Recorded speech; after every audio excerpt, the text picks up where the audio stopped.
The Engan people. Hello again. Thank you for being here with me once more. I hope you are very well today.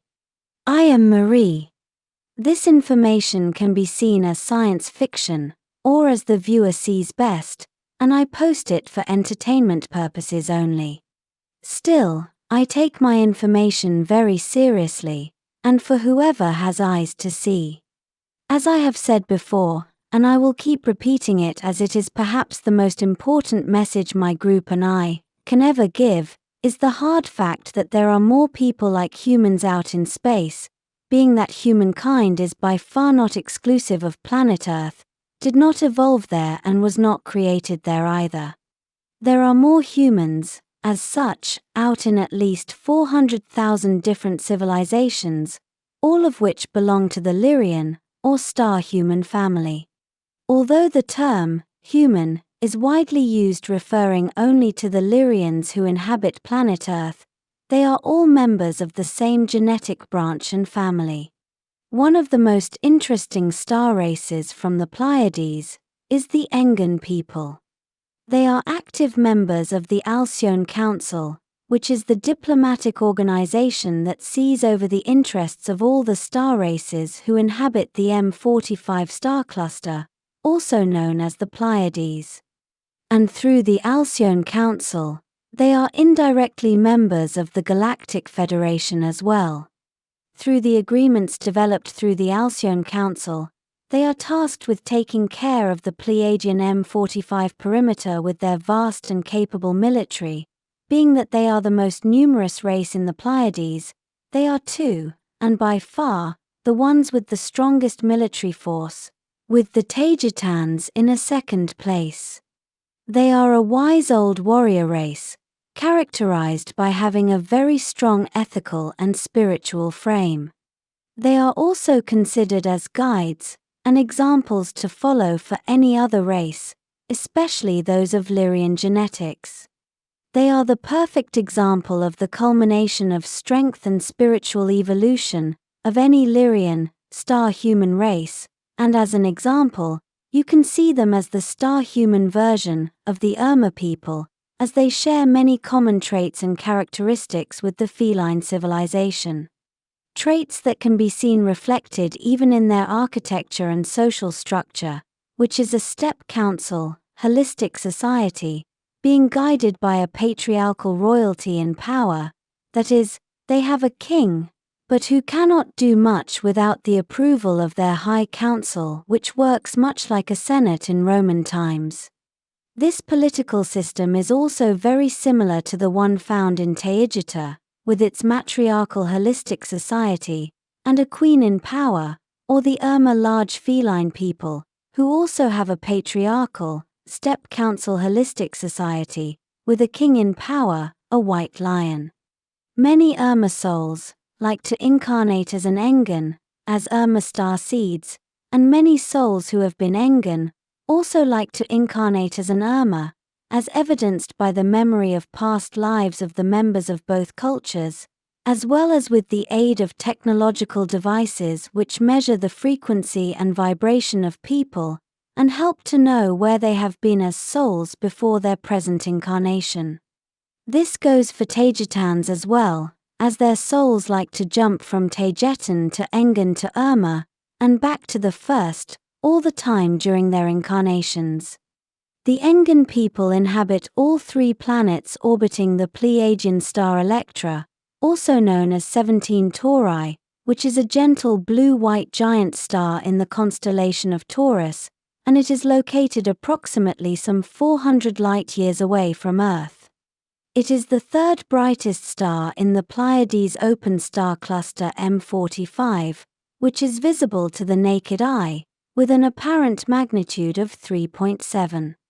Much has been said in the scientific community on Earth that the Pleiades M45 star cluster is too young to harbor any life, yet as I have explained before, time is relative to the observer, and does not hold the same value everywhere, as it depends on the consciousness that is manifesting it, as a mere sub-product of the act of being aware of its own existence. M45 Pleiades is by far not too young, and it is boiling with all kinds of life.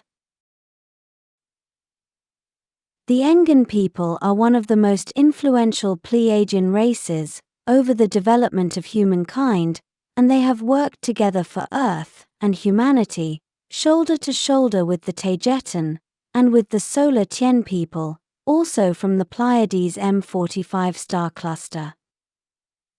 The Solar Tien people, also known as White Pleiadians, are from the star Pleione, and those are the ones who started the typical New Age androgynous, fitness idea of how Pleiadians look like, that is, with perfect bodies, long hair, and beautiful appearances in both men and women, and who have white porcelain-like skin.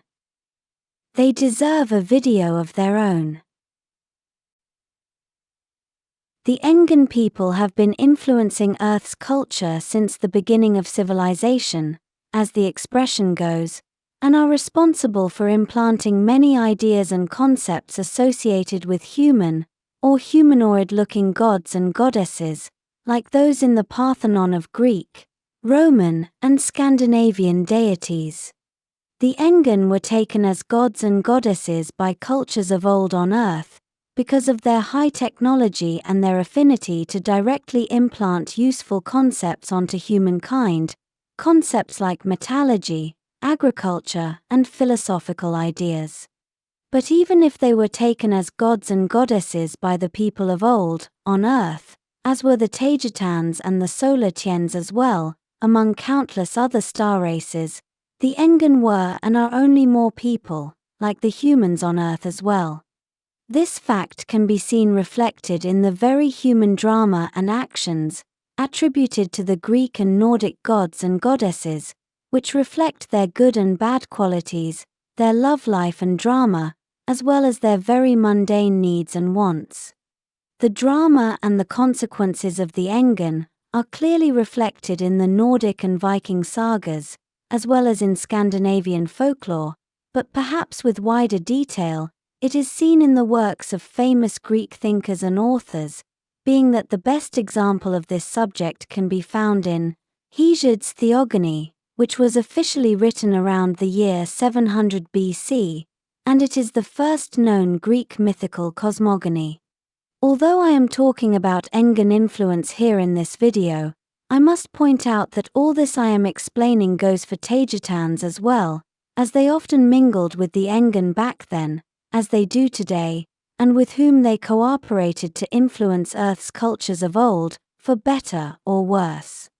The data and the descriptions in all that literature and sagas can mostly be taken as facts, and not only as folklore, because it can be astonishingly accurate, especially when describing the relationships and behavior of the Engan and Taygetans who were taken and considered as gods and goddesses in old Earth culture, and how they mingled with the human population as well. Although having said that, there is also a great mass of distorted data there, and there are also countless human misinterpretations all over the place, so a lot of caution and referencing must be taken when studying all that literature and sagas, as is to be expected. Adding to this, many Earth oligarchs have also distorted the data, added and subtracted information from those sagas, to further their needs, and to use it for population control, as they have always done, even if that may have occurred in times of old and not recently.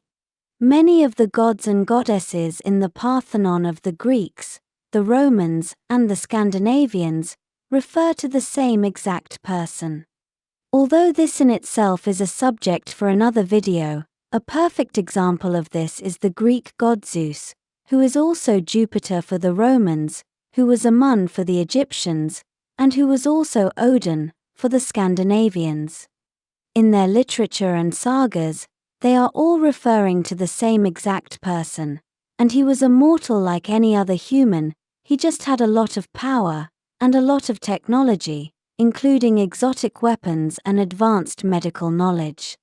In those literary works and sagas, you are only seeing the same man as he moved from one place to another, being that it was in Scandinavia where he was seen last, on Earth, missing an eye, by the way. The place or area on Earth where the Engan influenced the most, perhaps because it was the last place where they had direct contact, also mingling with the human population, is Scandinavia, especially in the Viking era, from the year 793 to the year 1066, as officially stated on Earth. It is in the Viking and Scandinavian cultures where you can see the most direct Engan influence, especially regarding art, music, and architecture.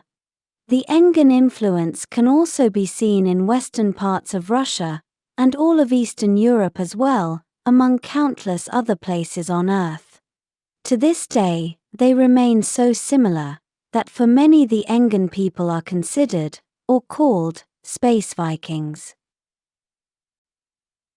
The names of their tree planets strongly reflect concepts found in the Scandinavian sagas, and are interesting to notice. Ordered from the closest to the star Electra to the furthest, their planets are called Engan, which is their home planet, then Valhalla and Asgard, noting that those names are from the Engan language itself. Valhalla, as in the name of the great hall in Asgard where the warriors who have fallen in battle are received in the afterlife. And Asgard as in the celestial realm, the great city ruled by Odin, as the saga goes. Loosely compared, Valhalla and Asgard may be considered a Nordic equivalent of heaven or paradise. This sets you thinking, as many Vikings, and Scandinavians in general, are genetic descendants of both Taygetan and Engans, and many of their souls to this day are starseeds of both. When they die, when their incarnation on Earth is over, their souls will most likely return to Asgard, Valhalla, or Engan, to the heavens, and their celestial realms, in space, in the Pleiades star cluster. To make this connection even more interesting, all three planets orbiting the star Electra are considered as super-inhabitable. This means that the living conditions there are far better for Lyrian humans than the ones found on Earth. The gravity is softer, the climate is less extreme, and the biology is friendlier and more vast, and so are all other natural resources there, making all three planets orbiting Electra perfect examples of paradise planets. The Engan people are one of the very best examples of how far Lyrian people, who are space humans, evolve in every way. The Engan race are very close to the Taygetan people, and for many in the Pleiades, they are considered as complements, as their relationship with one another has always been very close and cooperative, as is with the Irma people as well, especially through their Hyadian Pleiadian Irma, large feline people, who inhabit the planets orbiting the star, Merope, also in M45. Right now, no official Engan starships are orbiting Earth, as agreed by the Alcyone Council, because right now that council, which represents the Pleiades, is being represented by the Taygetans, in this area. Yet this does not mean that unofficial or civilian Engan craft are not here orbiting Earth sometimes, as they come and go all the time, as they are members of the Galactic Federation, and they like to check on their starseeds from time to time. The Engan presence around Earth right now is low, yet they have never stopped coming around here regularly. This will be all for today. Thank you for watching my video, and for liking, sharing, and subscribing for more. And I hope to see you here next time. With much love, your friend, Mari Swaruu.